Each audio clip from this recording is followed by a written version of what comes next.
ተለታዊ መረጃዎችና ዘገባዎች ይዤ መጥቻለሁ። መረጃና ዘገባዎችን እየተከታተላችሁ እንደተለመደው ሐሳብ አስተያየት ቢኖራችሁ ጥቆማ ዜና@gmail.com ላይ ልታደርሱ ትችላላችሁ። በሰዓት የተለመዱ ዝርዝር የግንባር መረጃዎችን ይዣለሁ። እነዚህ መረጃዎች በዝርዝር ወደ እናንተ የማደርስ ይሆናል። ከፋኖ ጋር በተያያዘም ከፋኖ አንድነትና ተያያዥ ጉዳዮች ጋር በተያያዘ እንደዚሁ ዝርዝር መረጃዎችን በሰዓት ወደ እናንተ የማደርስ ይሆናል። በተለያዩ አካባቢ ያሉ የግንባር ዝርዝር መረጃዎች እንደወትሮ ተሰናድተዋል። እየተከታተላችሁ አብራችሁ እንድትቆዩ ነው በአክብሮት የምጋብዛችሁ። አዳዲስ መረጃዎችን ወቅት መቀሌም ወደ አስመራም እንደዚሁ ደግሞ ሸለቆና አካባቢ ያሉ መረጃዎችን ጨምሮ የተለያዩ መረጃዎችን በሰዓት ወደ እናንተ የማደርሳችሁ ይሆናል። ሁልጊዜም ሐሳብ አስተያየት እየሰጣችሁ አብራችሁ እየተከታተላችሁ ስለሆነ በእጅጉ ነው የማመሰግነው። በርካቶቻችሁ ሐሳብ አስተያየቶችን ልካችሁልኛል። ቀደም ብለው በርካታ አስተያየቶችን ልካችሁልኛል። በተለይ የፋኖ መሪዎችና ዛሬ በብልጽግና ገጾች የተሰራጩ ያሉ መረጃዎችን በተመለከተ ይሄ ጉዳይ ምንድነው የሚለውንም እንደዚሁ ጥያቄ ልካችሁልኛል። ተመልክቻለሁኝ። የምላሹን በዝርዝር ያለኝን መረጃ ወደ እናንተ አደርሳለሁ። በተለይ ዛሬ የብልጽግና ብዙ ገጾች በተለያየ መንገድ ከሚያሰራጯቸው መረጃዎች የፋኖን በተመለከተ ያው ያሰራጩት ያለው መረጃ እነሱ እንደ ድል እየቆጠሩት ያለው መረጃ በተመለከተ ዝርዝር መረጃዎችን የማደርሳችሁ ይሆናል። እነዚህን ሐሳብ አስተያየቶች እየተከታተላችሁ አብራችሁ እንድትቆዩ ነው በአክብሮት የምጋብዘው። የተለያዩ ጥቆማዎችና ቅሬታዎችን ልካችኋል። ደብረ ማርቆስ አካባቢ መምህራን ደሞዝ ባለመከፈላቸው ምክንያት ጥያቄ ማቅረባቸው እንደዚሁ ከፍተኛ ወከባ ውስጥ ገብተናል፣ ይህንን ድምጽ ብትሆኑን የሚል እንደዚሁ ጥሪ አቅርባችኋል። የመምህራን በየትኛውም አካባቢ እንግዲህ ያለ ቅድመ ሁኔታ በየትኛውም መንገድ በየትኛውም ኃይል በኩል መብትና ጥቅሞቻቸው ሊከበሩላቸው ይገባል። የመምህራን ጥቅምና መብቶች የመምህራን ሞራል ሳይጠበቅ የሚገነባ አገር የሚገነባ ትውልድ እንዲሁም ደግሞ አዲስ የሚመጣና የምናፈራው ትውልድ አይኖርም። ስለዚህ ለመምህራን አስፈላጊውና ተገቢውን ክብር መስጠት ያስፈልጋል። በመምህራን ላይ የሚደረግ የትኛውም አሉታዊ ጫና በትውልድ ላይ የሚደረግ አሉታዊ ጫና እንዲሁም ደግሞ በመምህራን ላይ የሚደረግ አዎንታዊ ተግባር በትውልድ ላይ እንደሚሰራ የነገ መልካም ፍሬ ሊታይ ይገባዋል። ከዚህ አንጻር መምህራን ጥያቄያቸው እንዲፈታ በየትኛውም መንገድ በወታደራዊ ጫና እንዲሁም ደግሞ በተለያዩ እንቅስቃሴዎች ውስጥ አደጋ ውስጥ ሊገቡ አይገባም። ይኸው መልእክታችሁ ደርሷል። እንግዲህ የተለያዩ መረጃዎችን ይዣለሁ። እንደነገርኳችሁ ዛሬ ከወጡ መረጃዎች መካከል ብዙዎቻችሁ በጥያቄም ያቀረባችሁት እንግዲህ በተለይ የፋኖ መሪዎች መካከል ስም ካላቸው መካከል ፋኖ ኮሎኔል ፈንታሁን ሙሐባውን በተመለከተ የተለያዩ መረጃዎች እየተሰራጩ ይገኛሉ። በዚህ ጉዳይ ያለው ዝርዝር መረጃ ምንድነው የሚል ጥያቄዎችን አቅርባችኋል። የመጀመሪያ መረጃ የማደርገው ይህንን ነው። እንግዲህ የፋኖ አንድነት ወደ ጫፍ መድረሱንና የፋኖ አንድነት ሊበሰር ምናልባት በሰዓታት ውስጥ ወይም ደግሞ ከቀናት ባጠረ ጊዜ ውስጥ በሚገኝበት ሰዓት ያው እንግዲህ በፋኖ ውስጥ የተለያዩ መረጃዎች እየወጡ እየተሰሙ ነው የሚገኘው። እንግዲህ በዚህ መንገድ እየተሰሙ ካሉት መካከል አንዳንዶች ያው ከስምሪት ቀጠናዎቻቸውና ከግዳጅ ቀጠናዎቻቸው የሚወጡ ይኖራሉ አሉም። ይሄ እንግዲህ የአንድ የትጥቅ ትግል የተፈጥሮ ባህሪ ነው። በዚህ በኩል እንግዲህ ፋኖ አንድ ሲሆን ተገቢውን ስልጣን ቦታ አላገኘንም የሚልን እንደ ቅድመ ሁኔታና እንደ ምክንያት በማቅረብ እንደዚሁ ራሳቸውን ከትግል ለማስወጣት የሚንቀሳቀሱ ሰዎች አይጠፉም። እነዚህ እንግዲህ በአግባቡ መያዝና ሌላ የመፍትሄ አቅጣጫ ማስቀመጥ ያስፈልጋል። ትግሉ አጠቃላይ አሸናፊ ሲሆን እነሱም ወደፊት አብረው አሸናፊ እንደሚሆኑና ኃላፊነት ደግሞ በየጊዜው የሚለዋወጥ እንጂ በቋሚነት የሚያዝ አለመሆኑና ሌሎች በዚህ መንገድ ያሉ ሌላ ኃይል እንዳይጠቀምባቸው በዚህ በኩል የሚነሱ ጥያቄዎችን በአግባቡ መፍታትና ውስጣዊ የቅራኔና የችግር አፈታት መንገድን ተግባራዊ ማድረግ የሚያስፈልግበት ሲሆን ሌላው ደግሞ ወትሮም ቢሆን እንግዲህ የተለየ አጀንዳ ይዘው ትግሉ ውስጥ አሉታዊ ሚና ሲወጡ የቆዩ አሁን የፋኖ አንድነት እየተጠናቀቀ ሲመጣ ከተልኳቸው ጋርም እንዲሁም ደግሞ በተለያየ መንገድ ይህንን አንድነቱን ህዝብ ተቀባይነት እንዳይኖረው እንዲሁም ደግሞ የማንም የለበትም ውስጡ የሚል አጀንዳና ፕሮፓጋንዳ እንዲኖር የሚያደርጉ ይኖራሉ። ይሄ እንግዲህ ከተልኮ ጋር የሚያዝ ነው የሚሆነው። ከዚህ በፊት እንግዲህ የነበረውን የእርስ በርስ ሽኩቻና ቁርሾ ቂም በመያዝም እንደዚሁ ወደፊት ያለውን የህልውና ጉዳይ ባለማስቀደም በልህና እንደዚሁ ደግሞ በቂም ምክንያት አብረን አንዘልቅም የሚሉም እንደዚሁ ችግሮች ይኖራሉ። ይህን በውስጣዊ መንገድ መፍታት ያስፈልጋል። ከዚህ ጋር እንግዲህ ከዚህ ባሻገር የሚወለዱና ከዚህ ባለፈው መንገድ ወደ ሌላ ኃይል የሚሄዱ የፋኖ አባላት ካሉ እንግዲህ በሁለት መንገድ ነው ተልኮ ያላቸው፣ ያው ተልኮ ነው። ከዛ ውጭ ግን በተለያየ መንገድ የሚሄዱትን ግን ሁኔታውን ማሳየትና ማረጋጋት የነገውን አስከፊ ሁኔታ የበለጠ ማስረዳት የሚያስፈልግ ይሆናል። እንግዲህ ይህም እንደ ትግል የተፈጥሮ ሂደት የሚታይ ነው። ይህን መቀበልና መፍትሄው ላይ ማተኮርና መፍትሄው ላይ መረባረብ ያስፈልጋል። ከዛ ውጭ ለአንድ ፋኖ አባል ሲሄድ ብዙ ጊዜ ከሚታዩ የብሽሽቅ የሚዲያ ማህበራዊ ሚዲያ መረጃዎች አንድ ሌላ ፋኖ ሲገባ አካባቢውን ወክሎ በአካባቢው ላይ ያለውን ሁኔታ በተመለከተ ሌላ የፋኖ ደጋፊ ነን የሚሉ ሚዲያዎችም የፋኖ አባላትም ራሳቸው ማህበራዊ ሚዲያ ላይ ያሉ አንድ የፋኖ አባል እንደውም ስም ያላቸው ወደ ሌላ ካምፕ ሲሄዱ ወይም ደግሞ እጅ ሲሰጡ ይሄ ጉዳይ ሊያሳዝን ነው የሚገባው። ወይም ደግሞ ችግሩን መመርመር ሲገባ በተለይ ተልዕኮ የሌላቸውን በተመለከተ እንደዚህ አኩርፎ በትንሽ ነገር ሲሄዱ ኃይል እየሳሳ እንደሚሄድና የራሳቸውን ጀርባም እንደዚሁ አደጋ ላይ እንደሚወድቅ ባለመገንዘብ በልህና በብስጭት ይህንን ሲደግፉ የሚታዩ አሉ። ይሄ አጠቃላይ የትግልን ዓላማ ካለመረዳት የሚመጣ እልህ ነው የሚሆነው እንጂ በዘላቂነት የሚበተን ኃይል የሚሳሳ ኃይል ባለበት ሁኔታ አሸናፊ መሆን ከባድ ነው የሚሆነው። ስለዚህ እንደዚህ አይነት ብሽሽቆችንም ብለን ነበር ተናግረን ነበር የሚለውን ለማሳየት ሲባል ያልሆነ ነገር ሲገባ ሌላውም እንግዲህ አብሮ ራስን አደጋ ውስጥ እየገባ ነው የሚሄደው። አንዳንድ ፋኖዎች ይዘዋቸው የነበሩ አካባቢዎች በተለቀቁ ቁጥር አንዳንድ ቦታዎች እንደዚሁ በመከላከያ በአድማ ብተና በሚሊሻ በተያዙ ቁጥር በማን ላይ ነው ቦታ እየጠበበ ቀለበቱ እየጠበበ የሚመጣው የሚለውን መገምገም ያስፈልጋል።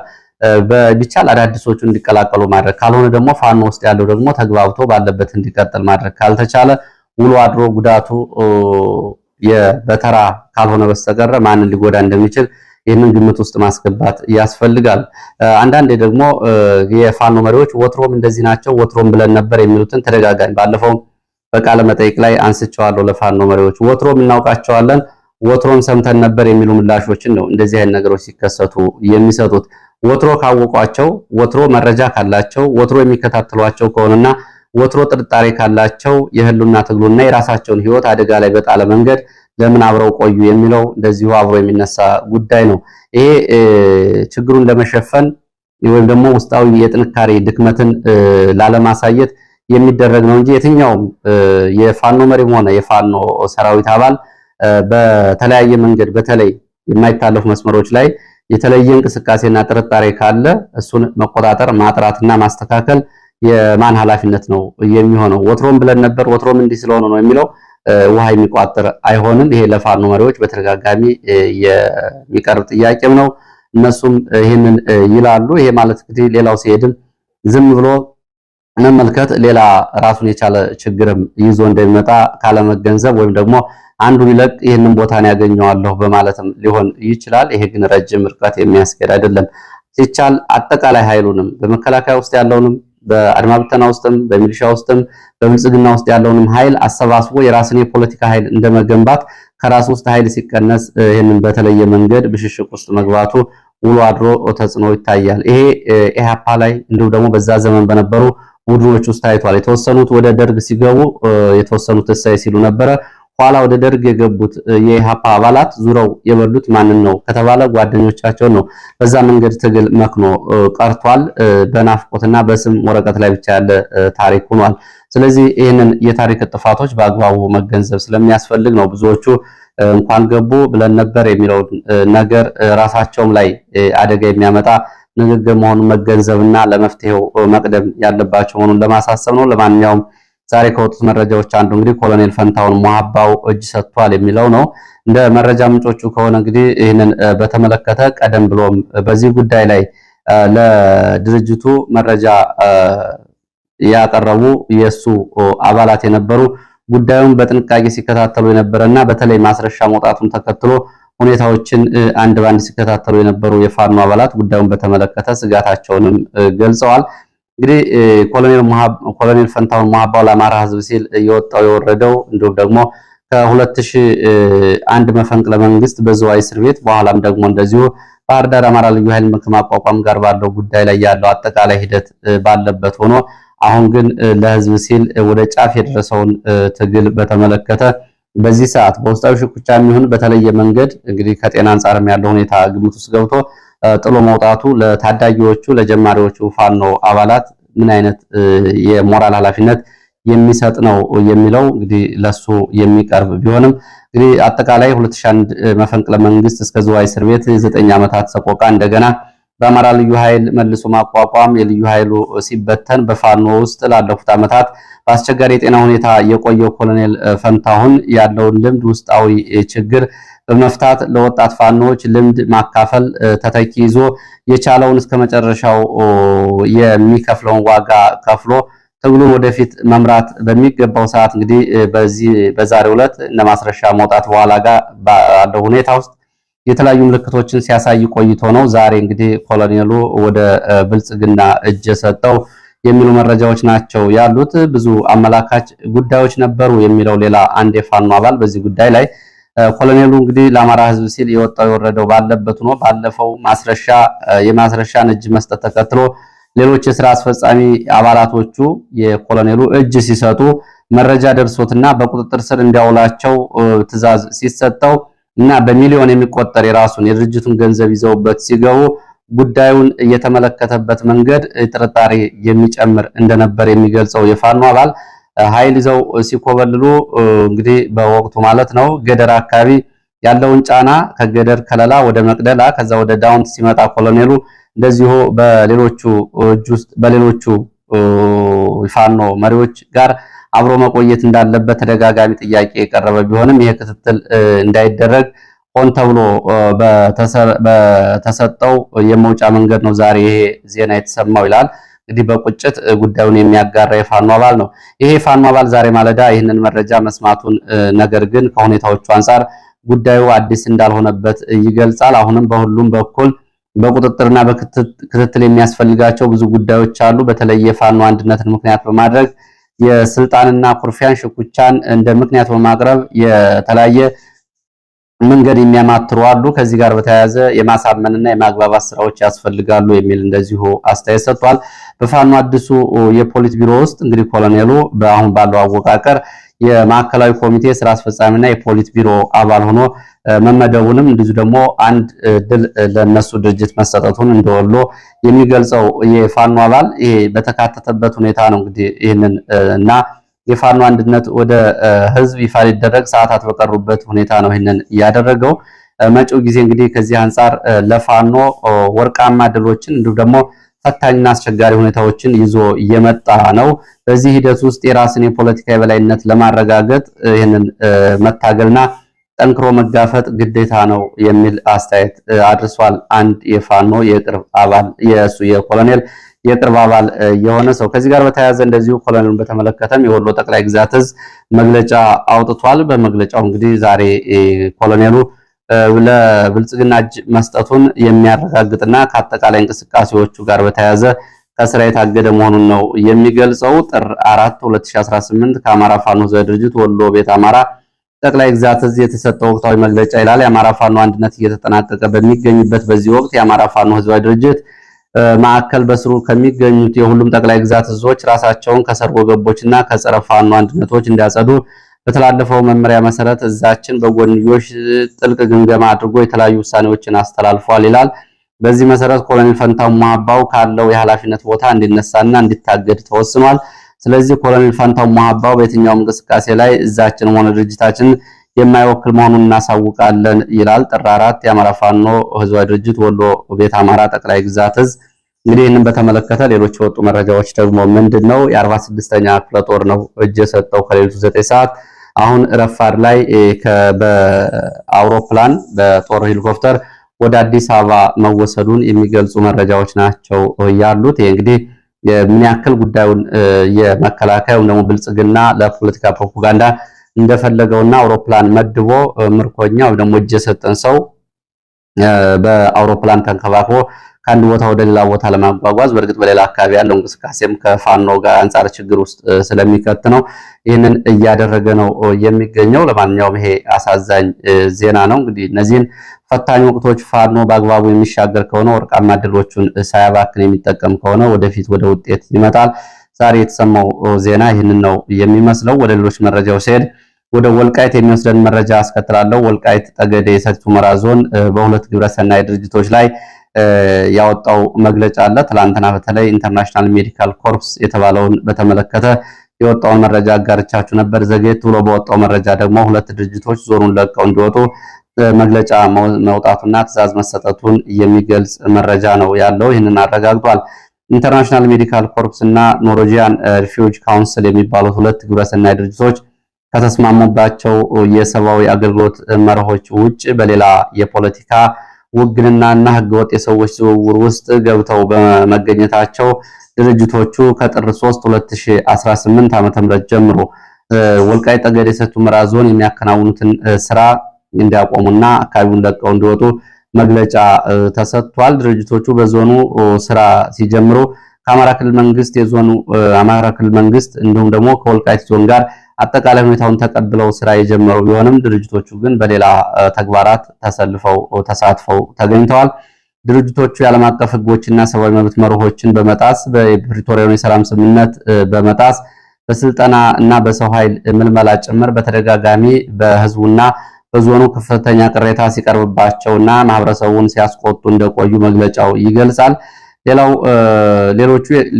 የሌሎቹ ግብረሰናይ ድርጅቶች ጭምር ተግባራቸው ጥርጣሬ ውስጥ እንዲወድቅ የሚያደርግ ተግባር ሲያከናውኑ ነው የቆዩት። እነዚህ ድርጅቶች በዚህ ምክንያት በተለይ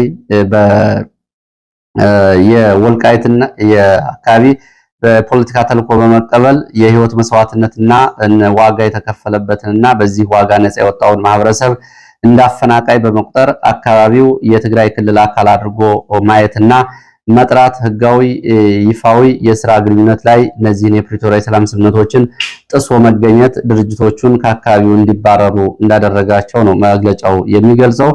በዚህ በኩል በተለይ የኖርዌጂያን ሪፊውጅ ካውንስል የሚባለው ድርጅት በሁመራ ውስጥ ከሱዳን ተፈናቅለው ከ40 እና ከ30 ዓመታት በኋላ ወደ ወልቃይት የተመለሱ ተፈናቃዮች እያሉ የሱ ግን ሌላ ፍላጎት ነበር የነበረው። እነዚህም በአስቸጋሪ ሁኔታ ውስጥ የሚገኙ ተፈናቃዮችን ከማቋቋም አንጻር ይህን እዚህ ግባ የሚባል ተግባር አልሰራም። የህወሓትን ፕሮፓጋንዳና አሃዛዊ መረጃዎች መሰረት አድርጎ እንደዚሁ ለሌሎች እቅዶች ሲንቀሳቀስ መገኘቱንም እንደዚሁ መረጃ ምንጮቹ አብረው ጨምረው ገልጸዋል። ከመግለጫው ባሻገር ዋና ዓላማው እርዳታ ከሆነ ከሱዳን የተመለሱትን የወልቃይት ተወላጆች ማቋቋምና መደገፍ ይገባው ነበር። ሆኖም ግን በዚህ ተግባር አልተገኘም ድርጅቱ ሲሉ ነው ሌሎች የመረጃ ምንጮች ይህንን እየጨመሩት። ይህንን በተመለከተ የኢንተርናሽናል ሜዲካል ኮርፕስ ካንትሪ ዳይሬክተር ለሆኑት ሚስተር ላውረንስ ስልክ በመደወል እንግዲህ ጉዳዩን ለማጣራት ሞክሬ ነበር። የሰጡት ምላሽ የለም።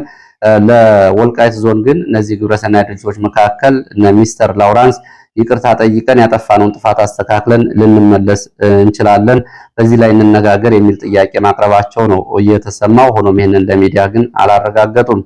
ወደ ብር ሸለቆ የሚወስደን መረጃ ላስከትል። በግዳጅ ብር ሸለቆ ወታደራዊ ማሰልጠኛ ከገቡት ውስጥ ከማሰልጠኛ ወጥተው ወደ ፋኖ የተቀላቀሉ ቁጥራቸው 11 የሚሆን ምልምል ወታደሮች መኖራቸው ተረጋግጧል። ከግዳጅ ቀጠና መውጣታቸው የተረጋገጠው ከማሰልጠኛ በግዳጅ ስልጠና የገቡት እነዚህ ወጣቶች ወደ ፋኖ ተቀላቅለዋል። በግዳጅ ወደ ወታደራዊ ማሰልጠኛ ካምፕ ሲገቡ በሚሊሻ አባላት በኃይል ተይዘው ከመዝናኛ ቦታዎች፣ ከመኖሪያ ቤቶች፣ ከትምህርት ቤቶች ተይዘው እንደመጡ ይገልጻሉ። በወቅቱ ሚሊሻ እነሱን አስገድዶ ወደ ውትድርና ሲያስገባ በእያንዳንዳቸው ከፍተኛ የአበል መጠን ከፍተኛ ገንዘብ ተቀብሏል። ይህም እንግዲህ የአበል መጠኑን በተመለከተ ያው የተለያዩ መረጃዎች እየወጡ ነው። ያው ሚሊሻ ሽጦናል ነው የሚሉት ልጆቹ። ፋኖም ጥሩ አቀባበል እንዳደረገላቸው ነው የገለጹት። ከዚህ ጋር በተያያዘ ፋኖም ወደ የመጡበት ይሸኛቸዋል። ባለፉት 2 ሳምንታት ብቻ ከብር ሸለቆ ወታደራዊ ማሰልጠኛ ትምህርት ቤት ከ43 በላይ የምልምሎች ከግዳጅ ወይም ደግሞ ከማሰልጠኛቸው ጣቢያ ወጥተው ወደ ፋኖ እንዲሁም ደግሞ ወደ ቤተሰቦቻቸው ስለመሄዳቸው የወጡ መረጃዎች ያሳያሉ። ወደ ትግራይ የሚወስድን መረጃ አስከትላለሁ። በትግራይ ከመቀሌ ኤርትራውያን በግዳጅ ስደተኞች ወደ አስመራ እንዲመለሱ ተደርገዋል የሚል መረጃ ነው የወጣው። ባለፈው ታህሳስ 27 4 ኤርትራውያን ከመቀሌ በህወሓት አስተዳዳሪዎች ወደ አስመራ ተላልፈው ተሰጥተዋል የሚለው መረጃው በኤርትራ ስደተኞች ወደ ኢትዮጵያ መቀሌ የመጡ ኤርትራውያን ተላልፈው የተሰጡት የህወሓት ህገወጥ ሰው አስተላላፊ አዛዦች የጠየቁትን ገንዘብ መክፈል ባለመቻላቸው ነው ይላሉ የመረጃ ምንጮቹ። የህወሓት ወታደራዊ አዛዦች ይህንን ያደረጉት ኤርትራውያኑ የተጠየቁትን ገንዘብ መክፈል ባለመቻላቸው ነው። በዚህ ሰዓት የህወሓት ወታደራዊ አዛዥ ከወርቅና ከጦር መሳሪያ ንግድ ባሻገር የኤርትራውያንን እንደ ህገወጥ ሰዎች ዝውውርን እንደ ትልቅ ገንዘብ እየቆጠሩት ይገኛሉ። በዚህ ዝውውር የህወሓት ወታደራዊ አዛዥ ከፍተኛ ገንዘብ ይቀበላሉ። ለኤርትራውያን የትግራይ መታወቂያ ያዘጋጃሉ። በዚህ መታወቂያ ከ3000 እስከ 5000 የአሜሪካን ዶላር ይቀበላሉ ነው የሚሉት። በዚህ ጋር በተያያዘ አንድ የህወሓት ወታደራዊ አዛዥ በመቶ ሺህ የሚቆጠሩ ዶላሮችን ባለፉት 2 ዓመታት ሰብስቧል በሚል ሰሞኑን ግምገማ ተነስቶበት እንደነበር የመረጃ ምንጮቹ ይገልጻሉ። በዚህ ሁኔታ እንግዲህ ባለፈው ታህሳስ 27 4 ኤርትራውያን ከመቀሌ ወደ ኤርትራ እንዲመለሱ መደረጋቸውን መረጃ ምንጮች ገልጸዋል። ሌላው ወደ ደቡብ ወሎ ሐይቅ የሚወስደን መረጃ ነው። ይሄኛው መረጃ ያስቃል። መረጃው ምንድነው? ወታደሮች በሳት ተቃጥለው ጉዳት ደረሰባቸው የሚል ነው። በወታደራዊ ካምፕ ላይ በተነሳ እሳት ቃጠሎ ወታደሮች ተቃጥለው ጉዳት ደርሶባቸዋል፣ የጦር መሳሪያዎችም እንደዚሁ ውድመት ደርሶባቸዋል ነው የሚለው መረጃው።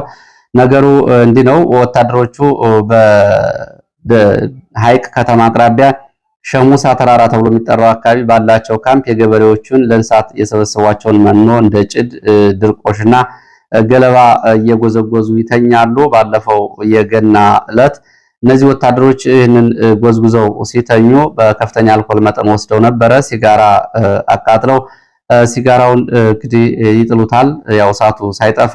በዚህ የተነሳ እሳት ቃጠሎ የተኙ ወታደሮችን አቃጥሏል። ከተቃጠሉት ወታደሮች ውስጥ ሆስፒታል የገቡ መኖራቸውና ህይወታቸው ያለፈ ስለመኖሩ ሲገለጽ፣ እንደዚሁ ከ9 በላይ መሳሪያዎችም ወድመዋል በእሳቱ የሚል መረጃ ነው አብሮ የወጣው። ወደ ማዕከላዊ ጎንደር የሚወስድ መረጃ አስከትላለሁ።